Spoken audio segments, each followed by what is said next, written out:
साथियों नमस्कार, मैं हूं नीरज पटेल और आप देख रहे हैं नेशन जनमत। गोदी और कॉर्पोरेट मीडिया के लिए बेहद बुरी खबर है।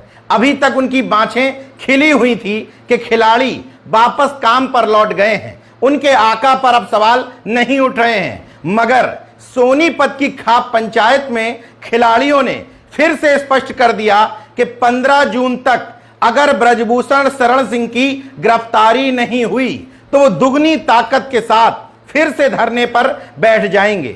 इसके अलावा दो और बुरी खबरें हैं। गीता फोगाट के पर्सनल फिजियोथेरेपिस्ट परमजीत और इंटरनेशनल रेफरी जगवीर सिंह ने दो घटनाओं का खुलासा करते हुए कहा कि मैं चश्मदीद हूं कि ब्रजभूषण शरण सिंह महिला खिलाड़ियों पर बुरी नजर रखते थे।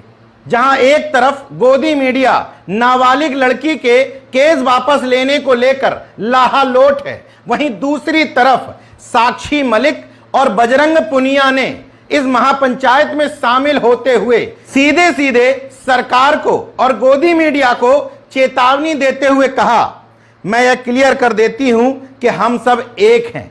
मैं, बजरंग और बिनेश, हम एक हैं और एक ही रहेंगे। बिनेश के ना आने का रीजन है कि कुछ इंक्वायरी चल रही है।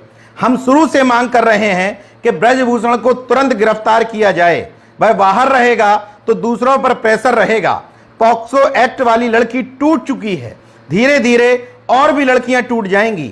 हम एशियन गेम्स तभी खेलेंगे जब यह सारा मुद्दा सुलझ जाएगा। 15 जून की तारीख नियत की है। 15 जून तक ब्रजभूषण शरण सिंह की गिरफ्तारी करो, नहीं तो दोबारा हमारा आंदोलन फिर से शुरू हो जाएगा। वहीं दूसरी तरफ रेसलिंग प्रतियोगिताओं के अंतरराष्ट्रीय रेफरी जगवीर सिंह ने खुलासा करते हुए दो घटनाओं के चश्मदीद होने का दावा किया।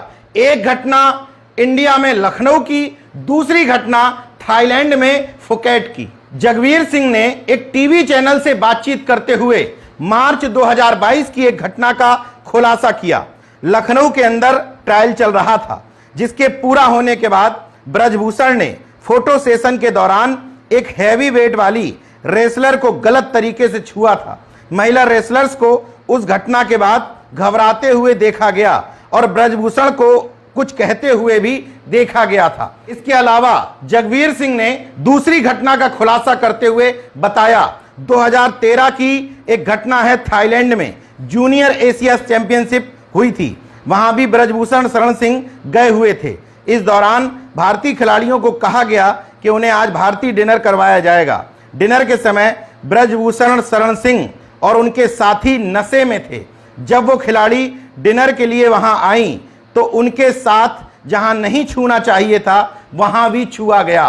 दोनों बातें महत्वपूर्ण हैं कि ब्रजभूषण शरण सिंह और उनके साथी मतलब गुर्गे नशे में थे और इन खिलाड़ियों को गलत तरीके से छुआ गया।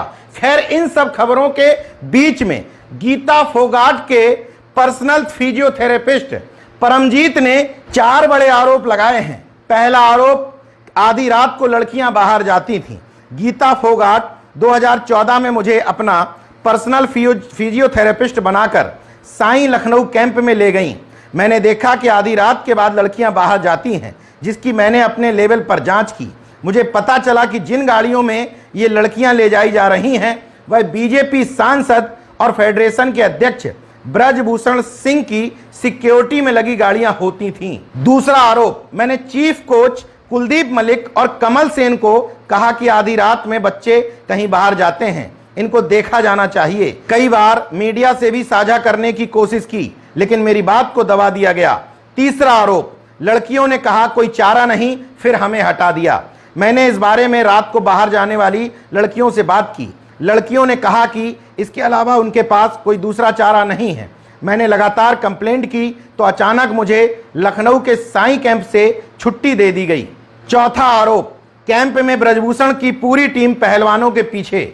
लखनऊ के साईं सेंटर में युवा पहलवानों को फंसाया जाता है। कैंप में अनऑफिशियल रूप से 4-5 लोग रखे गए हैं। थोड़ा चोट लगने पर भी युवा पहलवानों को घर भेजने के नाम पर डराया जाता है। उन्हें कहा जाता है हम नेताजी से मिलवाकर आपको घर जाने से रोक लेंगे।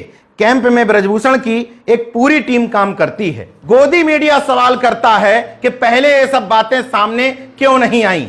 ब्रजभूषण शरण सिंह का रसूख जिसको पहले पता ना हो उसको अब समझ में आ गया होगा। जिस घटना पर पूरे देश में क्या विश्व में हंगामा चल रहा है, विश्व में भारत की थू-थू हो रही है, इसके बावजूद ब्रजभूषण शरण सिंह का अभी तक बाल बाका ना हुआ हो। उस ब्रजभूषण शरण सिंह के खिलाफ आरोप लगाने के लिए इन महिला रेसलर्स को कितनी हिम्मत जुटानी पड़ी होगी, और हिम्मत जुटाने के बाद अगर उसके खिलाफ कुछ नहीं होता है तो सोचिए आगे ब्रजभूषण शरण सिंह किसी के खिलाफ कुछ भी करेगा तो किसी की हिम्मत तक नहीं होगी कि उसके खिलाफ आवाज उठा सकें। ये वही ब्रजभूषण शरण सिंह है जो एक मीडिया इंटरव्यू में साफ साफ कहता है कि मेरे हाथों एक मर्डर हो चुका है, मगर उस मर्डर का मुकदमा भी इस ब्रजभूषण सिंह पे नहीं चला। यह है इसका रसूख। बहरहाल पहलवानों के रुख को देखते हुए एक बात समझ में आ रही है कि यह रसूख अब ज्यादा दिनों का नहीं है, क्योंकि इस इंटरनेशनल रेफरी का इंटरव्यू इंडिया टीवी ने किया है और इंडिया टीवी को पीएम मोदी के मुखपत्र के रूप में देखा जाता है। तो इंडिया टीवी अगर इस रेफरी का इंटरव्यू कर रही है, मतलब मोदी सरकार दबाव में है और बहाने ढूंढ रही है ब्रजभूषण शरण सिंह को निपटाने की। अब इन तमाम सारे बयानों को देखने के बावजूद क्या अभी भी ब्रजभूषण शरण सिंह की गिरफ्तारी के लिए पर्याप्त साक्ष्य नहीं है? पहलवान अड़े हैं, सच के साथ खड़े हैं। देखना यह होगा कि 15 जून तक का अल्टीमेटम दिया गया है। इस बीच में ब्रजभूषण शरण सिंह की गिरफ्तारी की जाती है या फिर से पहलवानों को धरने पर बैठना पड़ेगा। देखते रहिए नेशन जनमत, जागरूक और सजग बने रहिए। जय विज्ञान, जय संविधान, जय लोकतंत्र। धन्यवाद।